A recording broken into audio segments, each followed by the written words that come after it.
to be in there? Nobody. It's supposed to be empty. Okay, all right. Stay here. Hold on, Hot Rod. Hold on. Felicia. But it's Lisa. So your real name's Felicia. Hello? What did she give you? She gave me Lisa.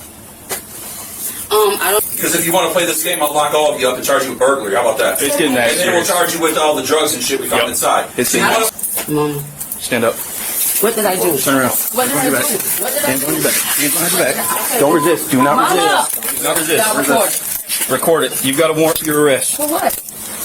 I'm Walter Graves, and what you just watched is one of the cleanest examples of how fast a so-called rental can fall apart the second a deputy starts asking real questions. Here's the situation. A homeowner in Florida has a house that's empty and listed for sale. She goes to change the locks and she can hear people talking inside, people who are not supposed to be there. So she calls the Sumter County sheriff, and when the deputies show up, the folks inside don't run, they don't panic. They've got a story, they've got a lease, they've got keys. They say they paid their money and they live here now. And that right there is the whole game. Because in Florida, the difference between a tenant with rights and a squatter you can have removed in 24 hours comes down to a few questions that this deputy asks perfectly. So let's go back to the beginning and I'll show you exactly where this falls apart. And more importantly, what the law actually says at every step. Because whether you own property, you rent, or you're just one bad Craigslist ad away from being in that living room, you need to understand how this works. Quick disclaimer before we start. I'm a lawyer, but I'm not your lawyer, and this is general legal education, not legal advice. If you're actually in a property fight, talk to an attorney licensed in your state. Okay, the very first thing the deputy does is talk to the homeowner outside, and listen to what she tells him. The house was listed. It was supposed to be empty. She changed the locks. Nobody is supposed to be in there. That is the foundation of this entire case, and it's the foundation the law cares about. Florida changed the rules on this in 2024 with a law called House Bill 621. Before that, a homeowner basically had to go through a full eviction in civil court, even for a total stranger who broke in and called themselves a tenant. It could take months. It was a nightmare. Now, if you're the owner, the property was not open to the public. The person entered and stayed without your permission, and they're not a real former tenant in a dispute with you. You can hand the sheriff a sworn complaint, and the sheriff can post a notice and physically remove them. That's why this deputy is even here doing this in person, instead of telling her, sorry, that's a civil matter. Florida specifically made squatting a law enforcement problem again. So now he goes inside, and he's calm, he's professional, but watch how methodical he is. He's not yelling, he's collecting facts. He gets everyone out of the house one at a time. There's multiple women in here, and there's a baby. And the first thing he asks for is names. And this is where it starts to come apart. The woman in charge tells the deputy her name is Lisa. Then it's Felicia. Then it's Pearson. Then it's Pearson with an IE. Then there's a Felicia McIntyre. The name keeps changing depending on which question she's answering. Lisa. Okay, I just stuck up here. I don't know. Yeah. Yep. And so they came up here and Lisa what? Pearson. P-I-E. Now here's the law most people don't know. In Florida, once you are lawfully detained or arrested, giving a fake name to a law enforcement officer is a crime. It's its own separate charge. And it's not nothing. Giving a false name when you're detained is a first-degree misdemeanor, up to a year in jail. And if your fake name causes someone else to get hurt by it, say you give your sister's name and she ends up with a warrant, it jumps up to a felony. So every time she switched names on this deputy, she was potentially committing a fresh crime on camera. You are allowed to stay silent. You are not allowed to lie about who you are once you're detained. Those are two completely different things, and people confuse them constantly. Now let's talk about the lease, because the lease is the heart of it. They hand the deputy a rental agreement, and he actually reads it, and immediately he's finding problems. The document is in different handwriting. The real estate company on it, 5-Star Real Estate, he can't confirm it exists. There's no real office location. The story about how they met the landlord keeps shifting. They met a guy. The guy had a phone number. The guy gave them keys. They paid cash. Yeah, because I don't see, this is all, yeah, this is in different handwritings. The business on here doesn't exist. 5-Star Realty? Location. Here's what you're watching. You're watching either a fraud or the victims of a fraud, and honestly, it might be both. Florida's new law didn't just go after squatters, it went after the paperwork. Under House Bill 621, making a false statement or handing over a fake document to try to claim rights to a property is a crime on its own. And the person on the other end, the so-called landlord who advertised or rented out a house he had no legal right to, that's the big one. Listing or renting residential property you don't own or have authority over is a first-degree felony in Florida now. First degree. That's the most serious felony level below a life felony. So which one are these people? And this is where I want to be honest with you, because the easy thing to do is just laugh at them. But watch the body language and listen to what she's actually saying. We just moved here 2 months ago. We paid our money. They gave us the key. That is not the story of a hardened criminal who broke a window and squatted. That is very possibly the story of a family that wired or handed cash to a scammer who showed them a house he didn't own, gave them keys from a lockbox or a changed lock, and disappeared. Rental scams like this are everywhere right now.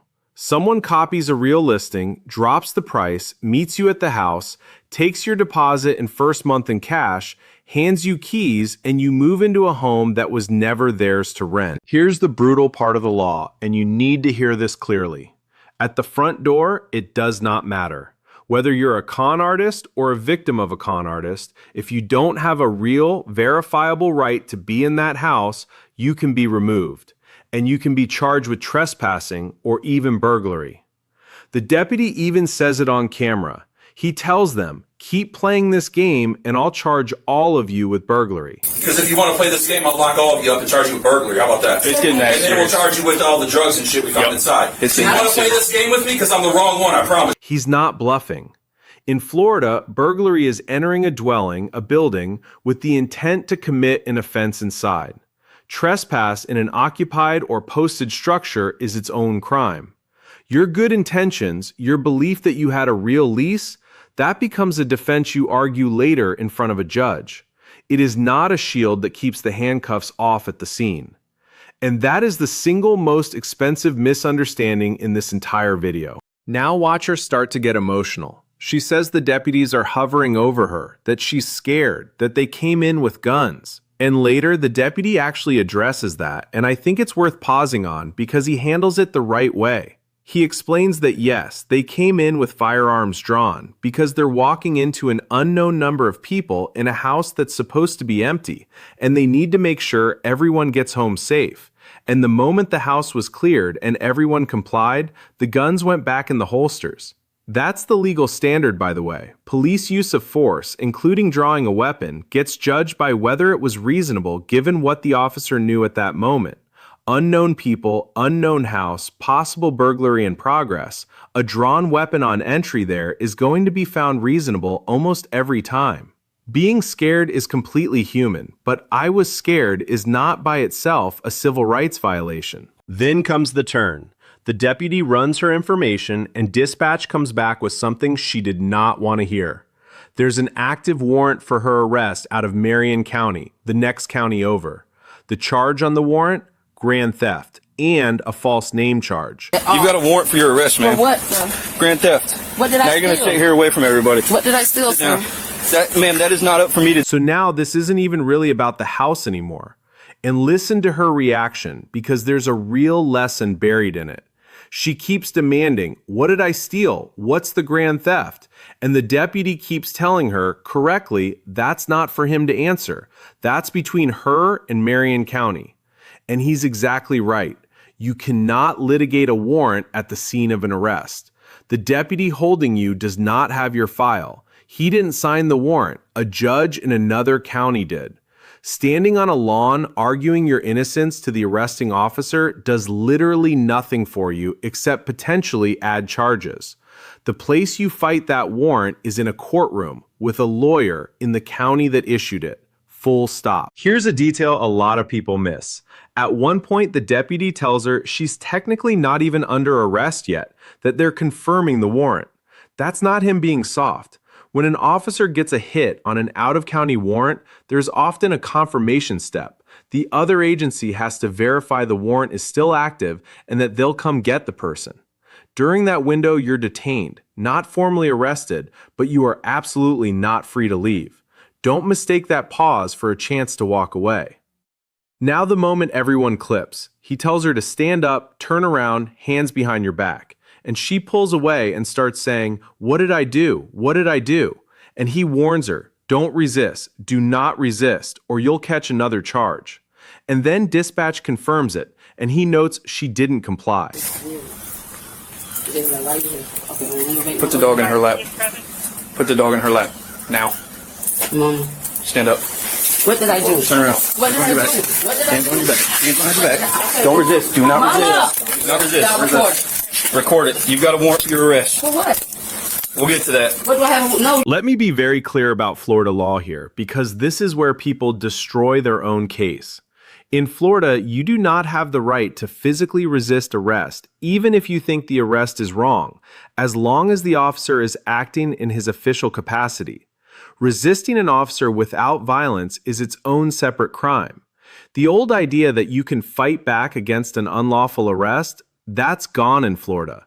If the arrest is bad, the remedy is a motion to suppress and a lawsuit, one in court, not a wrestling match on the lawn that just adds a resisting charge on top of everything else. She had a warrant. Pulling away didn't help her. It just gave them one more thing to write up. And then, almost as a footnote, the deputy mentions what they found inside. There's a reference to drugs and to a medical marijuana card belonging to one of the younger women. Quick point on that. A valid Florida medical marijuana card is a real legal defense, but it's narrow. It covers the specific patient, legal forms, and amounts possessed legally. It is not a magic shield for everything found in a house, and it does nothing for anyone whose name isn't on the card. And anything in plain view during a lawful entry, that's fair game for the officers to act on. So let's pull back and talk about what actually matters to you, because most of you watching are never going to be the squatter.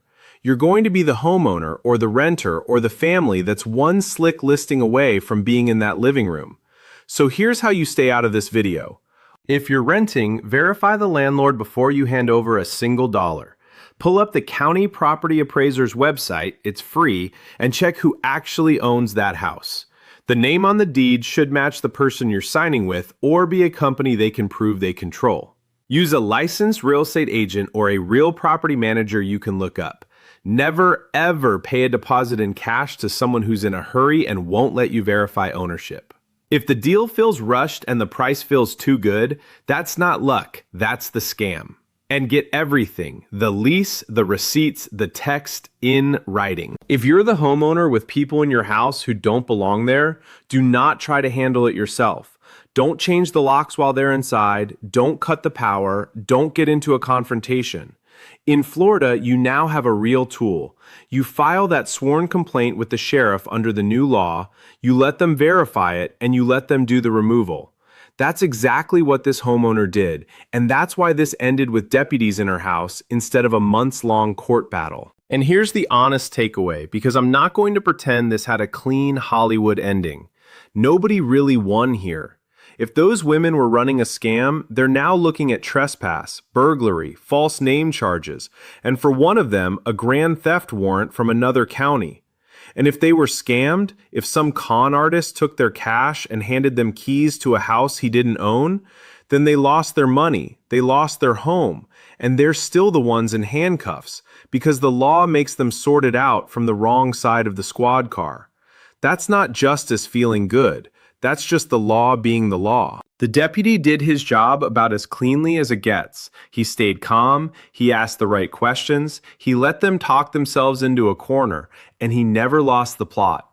If you ever find yourself on either side of a situation like this, the lesson is the same. Know what gives you the right to be somewhere, be able to prove it, and never ever try to win your case standing on a lawn. You win it in a courtroom or you don't win it at all. I'm Walter Graves. If this helped you understand how Florida's squatter law actually works, do me a favor and subscribe, because the next case I break down might be the one that saves your house. I'll see you there. She was charged with trespassing and theft of property.